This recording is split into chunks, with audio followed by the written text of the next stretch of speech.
Kottayam medical കോളേജിൽ ഇനി രോഗികളെ നിലത്ത് കിടത്തില്ലെന്ന പ്രഖ്യാപനവുമായി ആരോഗ്യമന്ത്രി കെ മുരളീധരൻ ഈ മാസം 30-ാം തീയതി മുതൽ തീരുമാനം നടപ്പിലാക്കുമെന്നും മന്ത്രി അറിയിച്ചു.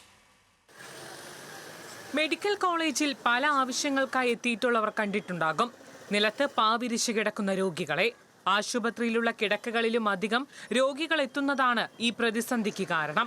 നിലവിൽ ആർക്കാണ് ആദ്യം കിടക്ക നൽകേണ്ടത് എന്ന് തീരുമാനമെടുക്കുന്നത് രോഗത്തിന്റെ സ്വഭാവവും ഗുരുതരാവസ്ഥയും കണക്കിലെടുത്താണ്. രോഗികൾ നിലത്ത് കിടക്കുന്ന ഈ അവസ്ഥയ്ക്ക് അടിയന്തര പരിഹാരമുണ്ടാകുമെന്നാണ് ആരോഗ്യമന്ത്രിയുടെ പ്രഖ്യാപനം. ഇതിനായി കൂടുതൽ കിടക്കകൾ ക്രമീകരിക്കുമെന്നും 30-ാം തീയതിയോടെ ആദ്യഘട്ട നടപടികൾ ആരംഭിക്കുമെന്നും മന്ത്രി കെ മുരളീധരൻ പറഞ്ഞു. കോട്ടയത്ത് 30-ാം തീയതി മുതൽ നടപ്പാക്കാനാണ് ഉദ്ദേശിക്കുന്നത്. കൂടുതൽ കിടക്കകൾ സജ്ജീകരിക്കാൻ തീരുമാനിച്ചിട്ടുണ്ട്. വിവിധ ജില്ലകളിൽ നിന്ന് രോഗികൾ എത്തുന്ന കോട്ടയം മെഡിക്കൽ കോളേജിൽ കൂടുതൽ ബെഡുകൾ ക്രമീകരിക്കുമെന്നത് ആശ്വാസകരമായ പ്രഖ്യാപനമാണെങ്കിലും ഇതിനുള്ള സ്ഥലം എങ്ങനെ കണ്ടെത്തുമെന്നടക്കം ചോദ്യങ്ങൾ ബാക്കിയാണ്. ന്യൂസ് മലയാളം, കോട്ടയം.